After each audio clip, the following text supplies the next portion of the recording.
And what was really tough for me was trying to explain to someone that you love that I am the happiest I've ever been, and I also don't want to be here anymore, and I want this pain to go away. And in the lockdown, it got to the point where I had to ring my brother, and my brother was in Australia. And at that February of that year, just before the lockdown, it was my birthday, funnily enough, that Jack flew to Australia for like the opportunity of his life to go and play for a football team in Australia. And Jack had always been my backbone. Jack had always been the person in my life that was able to tell me the truth. And I genuinely knew he had my best interests at heart and he loved me. And the funny thing about, I have to talk about Jack and Connie because they both saved my life. And Jack was, Jack always looked after me. I was his big brother, but he looked after me. You know, post 2012, I'd get into trouble in town and I'd get into fights, and it'd be Jack that would say, "What are you doing? You don't do that." And then he'd go and like take care of it. Or it was Jack when my ankle was smashed to smithereens at the Commonwealth Games that came in and said, "This isn't you. Like, Sam, this isn't you. You need to get back and, you know, stop drinking yourself to sleep every night here in this bed with your ankle up. You need to stop that." It was Jack that did that. And he was always there for me. And Jack was the person in 2019, at the end of 2019, he was somebody that saw it first in me, I think. And I dropped him off at the pub, and I remember him telling me, I'm so grateful that he was brave enough to do this, right? I dropped him off at the pub and he was going to see his mates. And he said, "Do you know what, mate?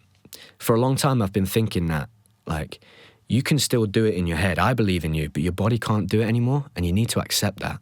And it felt like someone stabbed me. It was like the biggest gut punch ever. Like my brother, my best friend, the person that believes in me the most, is telling me that, you know, I can't do it anymore. But actually, that was the bravest thing and the best thing anyone had ever told me. And it was because he had my best interests at heart. And he was right. My body was just worn out and it was tired from those imaginary 12 hours I was doing every single day in the gym that kid was telling his dad about. And I just wasn't able to take it anymore, you know? And when I was growing up and when I was younger, I was somebody that, up until like my early 20s, probably 2016, I could take anything you throw at me. It won't break me. I'm the toughest kid here. I always was in the gym. I was the toughest kid in the room. And I could take anything. And I just got to a point in 2019 where like that ceiling had been broken through, and then anything after that would completely floor me. And in 2020, in that February on my birthday, when we dropped Jack off at the airport and he was going away, I was petrified of not having that person there that, you know, probably knew me the most and knew my story and my journey and had been with me through the most difficult times and the very best times. And like, for me, like, I can remember that day I was driving from Connie's house back to Keyworth, and I had to pull over because I couldn't see because I was crying so much. And like, I'm a really emotional person, and I used to like never cry and never show any emotion. That's kind of like the sport bred me to be somebody that just doesn't show any emotion.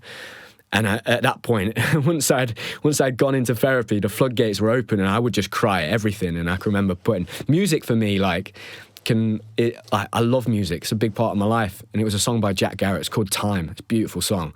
And I put that on, and now it always takes me back to that day when Jack was leaving to go to Australia, and the water was streaming down my face. But the cool thing was, we got to the airport, and it was my mum, my dad, my brother, and my sister. And it was my birthday, and Connie'd made me a cake. So that thing that was on my profile and my target to have birthday cake on my birthday, I made sure I took the cake to the airport, and we sat there in the airport and we had my birthday cake on my birthday, and we said goodbye to Jack. And I can remember I nearly collapsed. My legs just went all weak, and we said goodbye to him. I was so upset. And but we kept in touch, and I spoke to him all the time. Not as much as I should have. I feel bad about that now, having gone traveling and realized, God, how lonely it can be at times and how difficult it is when you're on the other side of the world. And I know that Jack faced his own challenges while he was out in Australia.